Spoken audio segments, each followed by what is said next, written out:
చంద్రబాబు నాయుడు గారిని ఇబ్బంది పెట్టాలని అనే ఉద్దేశంతోనో లేకపోతే చంద్రబాబు నాయుడు గారు ఏదో తప్పు చేశాడని ప్రజలకు చెప్పే ప్రయత్నంలో భాగంగా వైసీపీ చంద్రబాబు నాయుడు గారిని మనం చూస్తున్నాం. గత 3 నెలలుగా చాలా దారుణంగా హింసించడం జరిగింది, జైల్లో పెట్టడం కూడా జరిగింది.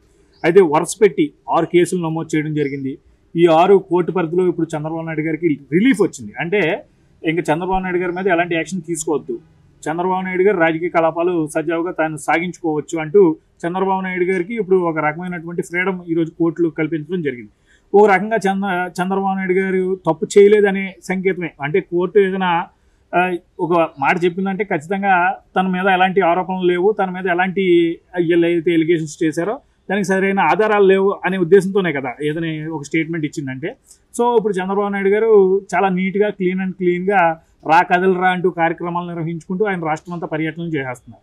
సో ఎలా చూడాలి? ఇప్పుడు వైసీపీ చంద్రబాబు నాయుడు గారిని ఇబ్బంది పెట్టాలనుకునే క్రమంలో ఇప్పటికీ ఆయన చాలా క్లీన్ ఇమేజ్తోనే హ్యాపీగా బయట తిరగాల్సిన పరిస్థితి వాళ్ళే కల్పించారు. ఒక రకంగా చంద్రబాబు నాయుడు గారి మీద సింపతి కూడా పెరిగింది. మీ అభిప్రాయం ఏంటి? ఓవరాల్గా ఇప్పుడు 6 కేసుల్లో చంద్రబాబు నాయుడు గారికి రిలీఫ్, బెయిల్ వచ్చేసింది. ఎలాంటి ఇప్పుడు చంద్రబాబు నాయుడు గారికి ఇబ్బందులు లేవు. మీరు ఎలా చూస్తారు? వైసీపీ ప్రభుత్వం, ముఖ్యంగా పాలకుడుగా ఉన్న జగన్మోహన్ రెడ్డి గారు చంద్రబాబు నాయుడు గారిని రాజకీయంగా ఎదుర్కోలేని ఒక నిస్సహాయతను ప్రదర్శిస్తాయన. అంటే సహజంగా తాను అధికారంలో ఉన్నారు, ప్రధాన ప్రతిపక్ష నాయకుడిని రాజకీయ ప్రత్యర్థిగా చూడాలి. కానీ జగన్మోహన్ రెడ్డి గారు చంద్రబాబు నాయుడు గారిని ఒక శత్రువుగా పరిగణించారు ఆయన. అదే సందర్భంలో చంద్రబాబు నాయుడు గారు కనుక స్వేచ్ఛాయుత వాతావరణంలో ఆయన రాజకీయ కార్యకలాపాలు నిర్వహించుకున్న పక్షంలో అది తన రాజకీయ మనుగడకి, తన భవిష్యత్తుకి, తన ప్రభుత్వ ఉనికి కూడా ప్రమాదకరంగా మారుతుందని గ్రహించి రిలీజ్ అయ్యి తనకి ఇంటెలిజెన్స్ రిపోర్ట్లు, తన వ్యూహకర్తల సర్వే ఫలితాలు, తను నియమించుకున్న సర్వే బృందాల ఫలితాలు, తనకు ప్రతికూల ఫలితాలు రాబోతున్న సంకేతాలు అందిన నేపథ్యంలో చంద్రబాబు నాయుడు గారిని రాజకీయంగా ఎదుర్కోవటం కన్నా కూడా ఆయన్ని బలవంతాన రాజకీయ కార్యకలాపాల నుంచి దూరం చేయడం అనే లక్ష్యంతో ఒకదాని మీద ఒకటి వరుస పెట్టి ఒక 6 కేసులు నమోదు చేయడం జరిగింది, జైలు పాలు చేశారు.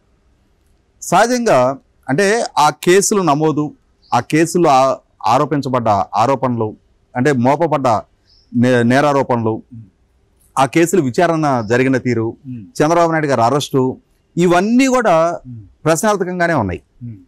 డ్యూ ప్రాసెస్ ఎక్కడా ఫాలో కాకుండానే అధికారం మా చేతిలో ఉంది, వ్యవస్థలు మా చేతిలో ఉన్నాయి కాబట్టి ముందు మేము మీ మీద ఆరోపణలు మోపుతున్నాం, మిమ్మల్ని తీసుకెళ్లి జైల్లో పెట్టేస్తున్నాం, మీ నిజాయితీ, మీ చిత్తశుద్ధి మీరు నిరూపించుకోండి. అంటే సహజంగా ఏంటి, ఒక తప్పు చేసిన అంశాన్ని నిర్ధారించుకున్న తర్వాత అరెస్ట్ చేయాలి. మేము అరెస్ట్ చేసి లోపల పెట్టేస్తున్నాం, మీరు తప్పు చేయలేదని మీరు ప్రూవ్ చేసుకోండి, మీ బెయిల్ మీరు తెచ్చుకోండి, మేమైతే తీసుకెళ్ళి లోపల పెట్టేస్తాం. CID డిపార్ట్మెంట్ని, police డిపార్ట్మెంట్ని. మీ పిల్లలు ఇంటర్మీడియట్ మరియు ఎంసెట్ చదువుతూ సబ్జెక్ట్స్ లో కన్ఫ్యూజ్ అవుతున్నారా? కాన్ఫిడెన్స్ లెవెల్ తక్కువగా ఉందా? రిపీటెడ్ మిస్టేక్స్ చేస్తున్నారా? అయితే మీకోసమే ఉంది rise app. 1 lakh question bank, performance analysis, online classes by experts, ఇంకా మరెన్నో ఫీచర్స్ తో మీ ముందుకొచ్చింది rise the perfect guide. Description లో ఉన్న లింకును ఉపయోగించి సబ్స్క్రైబ్ అవ్వండి. జగన్మోహన్ రెడ్డి గారు ఒక ప్రైవేట్ ఆర్మీలాగా మార్చేసుకున్నారు, వైసీపీ పార్టీలోని ఒక విభాగంగా మలిచేసుకున్నారు. ఆ మలుచుకున్న నేపథ్యంలో కొంతమంది అధికారులు జగన్మోహన్ రెడ్డి గారు ఏ ఆదేశాలు ఇస్తే ఆ ఆదేశాలు, జగన్మోహన్ రెడ్డి గారి అనుగ్రహం కోసం, ఆయన రాజకీయ ఎజెండా కోసం వీళ్ళు అడుగులేస్తా తప్పుడు కేసులు నమోదు చేశారు. Skill development case, fibre net case, inner ring road case, ఉచిత ఇసుక, అంటే ప్రజలకి ప్రకృతి వనరుగా ఉన్న ఇసుకని ఉచితంగా ఇవ్వాలి అని చెప్పని ప్రభుత్వం ఒక పాలసీ డెసిషన్ తీసుకుంటే దాని మీద ఒక కేసు, అక్రమ మద్యం డిస్టిలరీలకి అనుమతులు ఇచ్చారు అని చెప్పని ఒక కేసు, తర్వాత చంద్రబాబు నాయుడు గారు ఇరిగేషన్ ప్రాజెక్టుల విధ్వంసం అని చెప్పని ఒక కార్యక్రమం రూపకల్పన చేసుకొని చిత్తూరు జిల్లాలో పర్యటిస్తున్న సందర్భంగా అంగళ్ళు అనే ప్రాంతంలో చంద్రబాబు నాయుడు గారు కాన్వాయ్ మీద రాళ్లదాడి చేసి ఆయన హత్యాయత్నానికి పాల్పడ్డారు అని చెప్పని, ఆయన ఎన్ఎస్జీ ప్రొటెక్టీ, ఎన్ఎస్జీ బలగాల భద్రత మధ్య ఆయన ఉన్నారు, ఆయన మీద రాళ్లదాడి జరుగుతుంటే ఆయనకి బుల్లెట్ ప్రూఫ్ మ్యాట్లతోటి ఆ రాళ్ళు దాడి ఆయనకి తగలకుండా ఆ రక్షణ బృందాలు ఆయన కాపాడాయి. వాళ్ళ రక్షణ మధ్య ఉన్న ఆయన ఎవరినో హత్య చేయబోయారు అని చెప్పని హత్యాయత్నం కేసు నమోదు చేశారు. సెప్టెంబర్ 9వ తారీఖు ఆయన అరెస్ట్ చేశారు. సహజంగా అరెస్ట్ చేయడానికి కూడా ఫాలో కావాల్సిన ప్రాసెసింగ్ ఫాలో కాలేదు. ఆయనకు ఒక నోటీస్ ఇచ్చి ఆయన వివరణ తీసుకొని ఆ వివరణ పట్ల సంతృప్తి కలగనప్పుడు అరెస్ట్ చేస్తే అర్థం ఉంది. డీజీపీ ఆఫీస్కి సిట్ కార్యాలయానికి అతి సమీపంలో చంద్రబాబు నాయుడు గారి కార్యాలయం ఉంటుంది, పార్టీ కేంద్ర కార్యాలయం. ఆ నివాసం కూడా చాలా దగ్గరలో ఉంటుంది. కానీ ఇక్కడ ఆయన్ని కనీసం నోటీసులు ఇవ్వడానికి కానీ, మీ మీద ఈ ఆరోపణలు వస్తున్నాయి, వీటి పట్ల మీ వివరణ ఏంటి అని చెప్పి ఆయన వివరణ అడగడానికి కానీ కనీసం మాత్రం ప్రయత్నం కూడా చేయకుండా ఆయన రాజకీయ కార్యకలాపాలు నిర్వహించుకుంటున్న సందర్భంగా నంద్యాలలో మీ భవిష్యత్తుకు నా షూరిటీ అని చెప్పని ఒక యాత్రలో ఉండగా ప్రజల మధ్య నుంచి ఆయన అరెస్ట్ చేసి తీసుకొచ్చారు. ఆ తీసుకురావటం, ఆ తీసుకొచ్చిన తర్వాత కూడా గవర్నర్ గారి ముందస్తు అనుమతి తీసుకోవాలి అని చెప్పని, అంటే చట్ట అమెండ్మెంట్ జరిగింది దాంట్లో, ఆ అమెండ్మెంట్ని ఫాలో అవ్వాలి. ఎవరైనా సరే ముఖ్యమంత్రి హోదాలో కానీ, మంత్రుల హోదాలో కానీ, ప్రజాప్రతినిధులుగా ఉన్న వ్యక్తులు వాళ్ళ హోదాల ప్రాతిపదిక ఏదైనా కార్యక్రమాల మీద ఆరోపణలు ఎదుర్కొన్నప్పుడు వారికన్నా సుపీరియర్ అథారిటీ నుంచి అనుమతి తీసుకోవాలి అని ఆ అమెండ్మెంట్ని ఫాలో అవ్వకుండా, ఆ 17A ఫాలో అవ్వని పర్యవసానం దాన్ని తెలుగుదేశం కానీ చంద్రబాబు నాయుడు గారి తరపున న్యాయవాదులు న్యాయస్థానాలు అభ్యంతరం వ్యక్తం చేసిన చంద్రబాబు నాయుడు గారికి రిమాండ్ విధించడం, 52 రోజుల పాటు వారు జైల్లో ఉండటం, ఇవన్నీ మనకందరికి తెలిసిన ఫ్యాక్ట్స్. ఇక్కడ యాతవాత అర్థమైంది ఏంటి? జగన్మోహన్ రెడ్డి గారు ఏకైక లక్ష్యం వచ్చేప్పటికి చంద్రబాబు నాయుడు గారిని స్వేచ్ఛగా రాజకీయాలు చేయకుండా నిరోధించడం, కట్టడి చేయటం. ఆయన ప్రజల్లోకి వెళ్ళిన పక్షంలో ప్రజల నుంచి ఆయనకు దొరుకుతున్న మద్దతు, ఆయన లేవనెత్తుతున్న అంశాలు, వాటికి సమాధానం చెప్పలేని దుస్థితిలో ప్రభుత్వం పడిపోవటం. ఎందుకంటే ప్రభుత్వ వైఫల్యాలను ఆయన ఎత్తి చూపుతూ ఉన్నారు. జగన్మోహన్ రెడ్డి గారు ఎన్నికలకు ముందు ఏం వాగ్దానాలు చేశారో ఇవాళ గుర్తు చేస్తూ ఉన్నారు. ప్రజలు వాటి పట్ల చైతన్యవంతం అవుతూ ఉన్నారు. జగన్మోహన్ రెడ్డి గారి నుంచి దూరం జరుగుతూ ఉన్నారు. ప్రతిపక్ష నాయకుడు కన్నా చంద్రబాబు నాయుడు గారికి చేరువ అవుతూ ఉన్నారు. ఇటువంటి పరిస్థితుల్లో రేపటి రోజున ఎన్నికల్లో ఇది ఎక్కడ ప్రతికూలంగా మారుతుందని చెప్పని ఆ ప్రమాదాన్ని గుర్తెరిగి జగన్మోహన్ రెడ్డి గారు వీలైనంత వరకు చంద్రబాబు నాయుడు గారిని కట్టడి చేసే లక్ష్యంతో తాత్కాలికంగా ఆయన ప్రజల నుంచి దూరం చేశారు. ప్రజల నుంచి రాజకీయ కార్యకలాపాల పరంగా అయితే దూరం చేశారు. కానీ చంద్రబాబు నాయుడు గారిని అరెస్ట్ చేసిన నేపథ్యంలో రాష్ట్ర వ్యాప్తంగా కాదు, విశ్వవ్యాప్తంగా ఉన్న తెలుగు వాళ్ళల్లో అదొక ఎమోషనల్ ఇష్యూగా మారిపోయింది. ఎందుకంటే చంద్రబాబు నాయుడు గారు ఈరోజు రాజకీయం మొదలు పెట్టాల. 4.5 దశాబ్దాల క్రితం 1978లో మొట్టమొదటిసారిగా ఎమ్మెల్యేగా ఎన్నిక కావడం ద్వారా వారి రాజకీయ ప్రస్థానం మొదలైంది.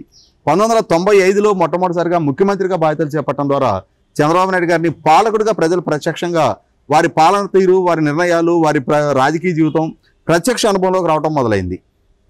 ఇవాళ కొనసాగుతున్న సమకాలీన రాజకీయాల్లో ఒక హుందాతనాన్ని మెయింటైన్ చేయడం, ప్రత్యర్థుల్ని రాజకీయ ప్రత్యర్థులుగానే పరిగణిస్తారు తప్ప వ్యక్తిగత దోషణల స్థాయికి దిగపోవటం, కక్ష సాధింపు చర్యలకు పాల్పడకపోవటం, పాలన ప్రజలిచ్చిన అవకాశం అనేది ప్రజలకి సేవ చేయాలి, రాష్ట్రాన్ని అభివృద్ధి పరచాలి, సంపద సృష్టించాలి, పెట్టుబడులు రప్పించాలి, ఉపాధి కల్పించాలి, సిటీస్ రాష్ట్రానికి సివిక్ కమ్యూనిటీస్ ప్రొవైడ్ చేయాలి, మెరుగైన సమాజ నిర్మాణానికి తోడ్పడాలి, శాంతి భద్రతలు కాపాడాలి. ఈ దిశగానే ఆయన అడుగులన్నీ ఉంటాయి తప్ప తనకు దక్కిన అధికారాన్ని అడ్డం పెట్టుకొని వ్యక్తిగత స్వార్థం కోసం ఆస్తులు సమకూర్చుకోవాలి, ప్రత్యర్థుల్ని ఎలిమినేట్ చేయాలి, ఈ విధమైన రాజకీయ పోకలకు ఆయన ఎప్పుడూ ఎంచుకోవాలి.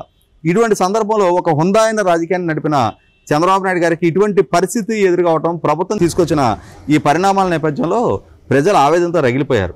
చంద్రబాబు నాయుడు గారి పట్ల ప్రజల్లో ఉవ్వెత్తున సానుభూతి వెల్లువ ఎగిసిపడింది. ప్రపంచవ్యాప్తంగా ఇది చర్చనీయాంశంగా మారింది.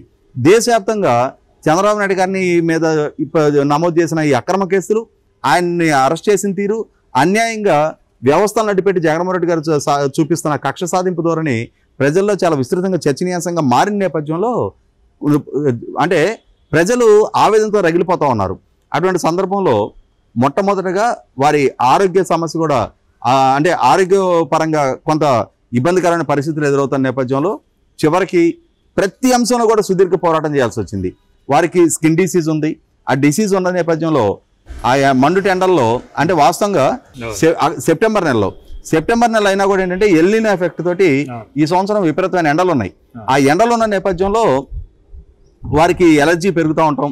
ఆ పెరుగుతున్న నేపథ్యంలో మళ్ళీ కోర్టుని అప్రోచ్ అయ్యి కోర్టు నుంచి వారికి ఏసీ సౌకర్యం కల్పింప చేసుకుని ఇట్లాంటి రిలీఫ్ ప్రతి సందర్భంలో న్యాయస్థానాన్ని అప్రోచ్ అవ్వాల్సి వచ్చింది. ప్రభుత్వం వైపు నుంచి పూర్తి సహాయ నిరాకరణ చేస్తూ వచ్చారు. ఇట్లాంటి పరిస్థితుల్లో చంద్రబాబు నాయుడు గారికి అనారోగ్య కారణాల రీత్యా వైద్య సహాయం పొందడానికి మొట్టమొదట ఇంటరిమ్ బెయిల్ ఇచ్చారు. ఆ ఇంటరిమ్ బెయిల్ ఇచ్చిన తర్వాత నవంబర్ 29వ తారీఖు స్కిల్ డెవలప్మెంట్ కేసులో మొట్టమొదటిగా వారికి పూర్తి స్థాయి బెయిల్ ఇవ్వడం జరిగింది.